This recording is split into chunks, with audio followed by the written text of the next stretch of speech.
Hello, Ram Ram ji. Welcome है आप सभी का। आई होप आप सब अच्छे होंगे फ्रेंड्स। आप सब ने ना मुझे इतना ज़्यादा टॉर्चर कर दिया है कमेंट के द्वारा कि मैं आज आप लोगों से इतनी बड़ी बात कहने वाली हूँ कि आप लोग भी सुन के तंग रह जाएंगे, मेरे बारे में भी और रमा के बारे में भी। खैर, पूरा वीडियो देखिएगा, बने रहिएगा तो आप लोगों को सच में पता चलेगा कि आपने कितना बड़ा जुल्म किया है मेरे ऊपर। इसे जुल्म ही कह सकते हैं हम। ठीक है, यहाँ पे देखिए मॉर्निंग का टाइम है और बच्चों के स्कूल जाने का मतलब टाइम हो रहा है। पोहा बनाऊंगी। टिफ़िन तो अभी बच्चे लेने ही जाते हैं मेरे, तो बस खा के जाएंगे। छोटा वाला बेटा है वो लेके जाता है बहुत थोड़ा सा, तो थोड़ा ही पोहा बनाऊंगी। सुबह सुबह वैसे ज़्यादातर मैं पराठे बना देती हूँ, या तो पूड़ी, या फिर हर प्रकार के पराठे बच्चे ज़्यादा खाते हैं, जैसे गोभी मेथी, तो ऐसा कुछ। तो आज मैंने सोचा कि चलो पोहा बना देती हूँ। देखिए फाइनली हमारे पोहे रेडी हो गए हैं।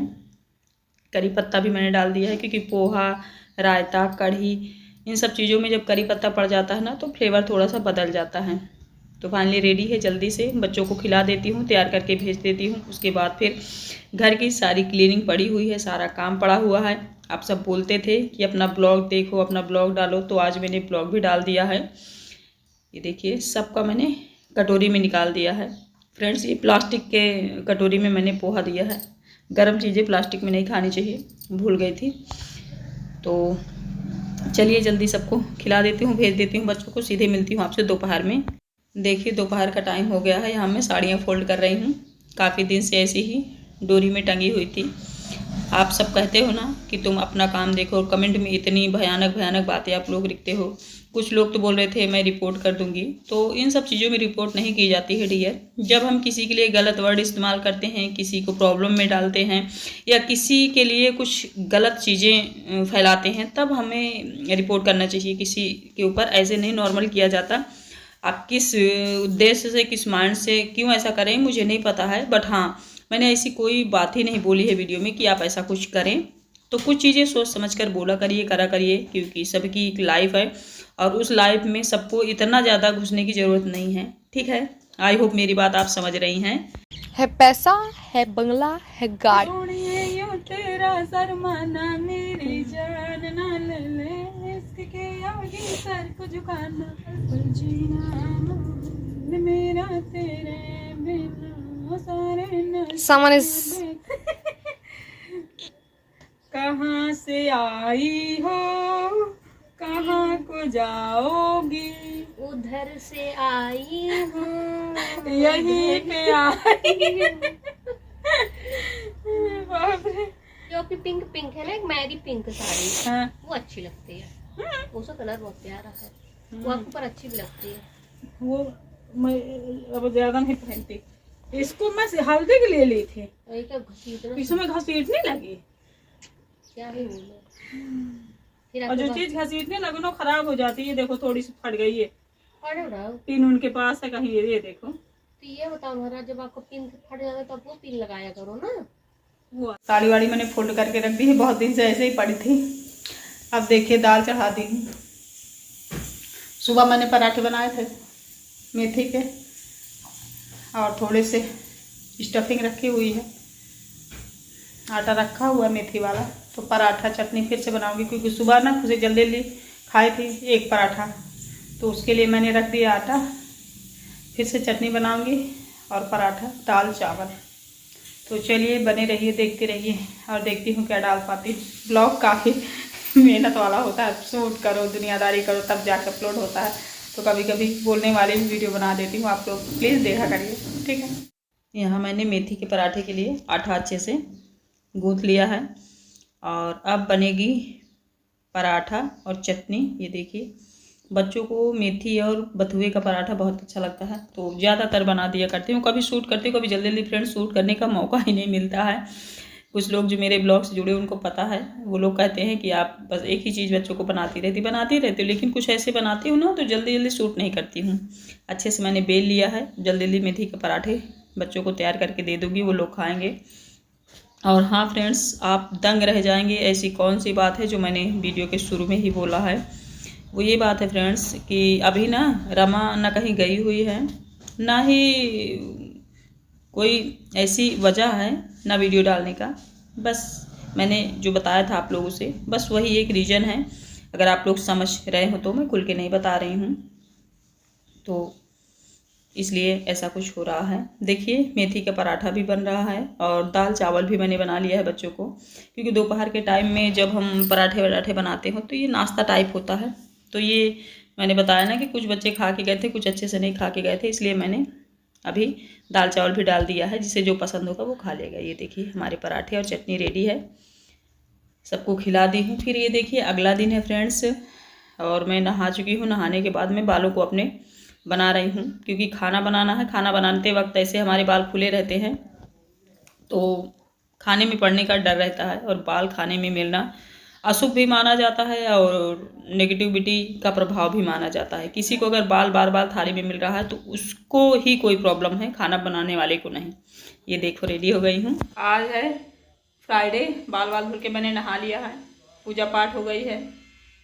तो आप सब वीडियो में बने रहिएगा, देखते रहिएगा। जो लोग न्यू आए चैनल में, चैनल को प्लीज़ सब्सक्राइब जरूर कर लीजिएगा। देखिए मैंने नाक की अपनी नथिया निकाल दी है। पता नहीं क्यों दर्द हो रहा था, यहाँ थोड़ा थोड़ा सूज गया था नाक, तो मैंने निकाल दिया है। बिना नथिया के, बिना कील के कैसा लग रहा है मेरा फेस, आप लोग कमेंट करके बताइएगा। वैसे इतना ज़्यादा समझ में नहीं आ रहा है, क्योंकि आजकल ना फ्रेंड्स नाक में कोई जल्दी पहनता भी नहीं है, तो निकाल के मैंने रख दिया। सोच रही हूँ थोड़ा सा नाक का जो दर्द है वो कम हो जाए तो पहनूंगी। थोड़ा खाली खाली सा लग रहा है, बट ठीक है, हर चीज़ चलती है, कुछ पाप वाप नहीं होता है। एक वीडियो मैंने देखा था यूट्यूब पर, एक महिला थी, वो बोल रही थी कि मैं कम से कम 20 साल से सिंदूर नहीं लगा रही हूँ, फिर भी मेरे हस्बैंड एकदम हट्टे कट्टे, स्मार्ट और स्वस्थ हैं, और मैं इन सब चीज़ों को नहीं मानती, वो बोल रही थी। तो मुझे थोड़ा सा ख़राब लगा, क्योंकि हम लोग भारतीय नारी हैं, हमें लगता है ना सिंदूर बहुत ज़्यादा इम्पोर्टेंट होता है। तो बिना सिंदूर के कैसे रह रही थी वो जाने। हाँ, मैं ये नहीं कहती हूँ कि जो सिंदूर लगाएगा उसी के पति की उम्र लंबी होगी, जो नहीं लगाएगा उसकी कम होगी, ये मैं नहीं मानती हूँ। खैर, लेकिन सिंदूर लगाना ज़रूरी है अगर आप शादीशुदा है तो, क्योंकि ख़राब लगता है देखने में।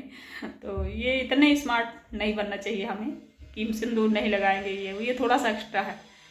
इतना ज़्यादा अपने मन का जीना ठीक नहीं होता। कुछ चीज़ें हमें समाज को देख के भी करनी पड़ती। तो उस वीडियो को शायद आप लोगों ने भी देखा होगा। वो महिला 60-65 साल की है और उनके हस्बैंड सच में हट्टे कट्टे और स्वस्थ थे, मैंने देखा वीडियो में। तो उन्हें लगता होगा ऐसा। सबकी देखो अपनी अपनी सोच भी है, किसी की सोच को हम बेकार नहीं कर सकते, अपनी सोच किसी पे थोप नहीं सकते, क्योंकि आज के इस ज़माने में सब लोग अब खुलकर जी सकते हैं। कोई हम किसी को बाध्य नहीं कर सकते ना कि कोई हमारे तरीके से जिए, क्योंकि सबके अपनी अपनी लाइफ है। हम अपने बच्चों को भी ज़्यादा बाध्य नहीं कर सकते। अगर वो 18 साल के हो गए, अगर वो कहे मम्मा गाड़ी चलाना है, अगर 18 पूरे हैं वो, तो हम उन्हें गाड़ी चलाने के लिए रोक नहीं सकते, क्योंकि कानूनी रूप से वो लोग चला सकते हैं। लेकिन माँ जो होती है डरती रहती, बच्चों को चलाने नहीं देती। अभी मेरे बच्चे तो इतने बड़े नहीं हैं, लेकिन जिनके बच्चे चलाते हैं 18 से पहले भी, पता नहीं कैसे चला लेते हैं। थोड़ा बहुत सीखने के लिए बच्चे सीख ले, बात अलग है, नहीं तो कहीं भेजने के लिए मैं एग्री नहीं होती, क्योंकि बच्चे हैं, जब तक वो अच्छे से मेच्योर ना हो जाएं तब तक, है ना। मेच्योरिटी एज से नहीं आती कि आप 18 के पूरे हो गए आप मेच्योर हो गए, नहीं। आप जब हर चीज़ समझने लगोगे तब आप मेच्योर कहलाओगे। कभी कभी मैंने देखा है कोई बहुत एज का इंसान होता है, 50, 40, 35, फिर भी उसमें अपनी हानि और लाभ दिखाई नहीं देता उसे। तो ज़रूरी नहीं है कि आप एज में बड़े हो रहे हैं तो आप समझदार भी हो रहे हैं। समझदारी हर इंसान के पास नहीं आती है। कुछ समय के साथ बहुत समझदार हो जाते हैं, कुछ वैसे के वैसे ही रह जाते हैं, चाहे औरतें हों या मर्द हों, कोई भी हो, क्योंकि हर चीज़ समझने के लिए समझ होनी चाहिए। अगर हम कोई चीज़ समझना चाहते हैं तभी हम समझेंगे, अन्यथा हमें कोई चीज़ बेकार लगेगी। मान लो मैं आपको ये बात बता रही हूँ, अगर आप समझना चाह रहे होंगे तो आप समझ रहे होंगे, अगर आपको लग रहा होगा ना कि फालतू बोल रही तो आप ध्यान भी नहीं दे रहे होंगे। तो ये बात होती है, जब हम समझना चाहेंगे तभी कोई चीज़ समझेंगे। खैर इतना लेक्चर नहीं देती हूँ, चलिए कुछ बनाती हूँ, खाती हूँ, आप लोग बने रहिए, देखते रहिए। ये देखिए सब्जी बन गई है, आलू बैगन गोभी मटर टमाटर मतलब मिक्स। और ये जो मिक्स सब्जी होती है ना बहुत ही स्वादिष्ट होती है। आप कभी भी बनाइए, आपको लगेगा एकदम भंडारे में आप खा रहे हैं। और इसमें बनाऊंगी मैं पूड़ी, क्योंकि इस सब्जी के साथ पूड़ी और पराठा ही अच्छा लगता है। रोटी में हमेशा अवॉइड करती हूँ। जब भी मिक्स वेज बनता है, बैगन से रिलेटेड सूखी सब्जी बनती है तो मैं पूड़ी ही बनाती हूँ। मेरी फेवरेट है, मेरे बच्चों की भी। तो यहाँ पे हम लोग पूड़ी सब्जी बना के खा लेंगे। और मिलूंगी आप लोगों से कोई अच्छी सी न्यू वीडियो के साथ। आई होप आज का ब्लॉग आप लोगों को अच्छा लगा होगा। ये देखिए ये मेरा खाना है, मैं खाऊंगी। और हाँ फ्रेंड्स, रमा के बारे में मेरे बारे में जो भी बातें हैं वो एकदम सही हैं। आप लोग प्लीज़ कमेंट सेक्शन में बताना आप लोगों को मेरा पर्सनल ब्लॉग कैसा लगा। ठीक है, बाय।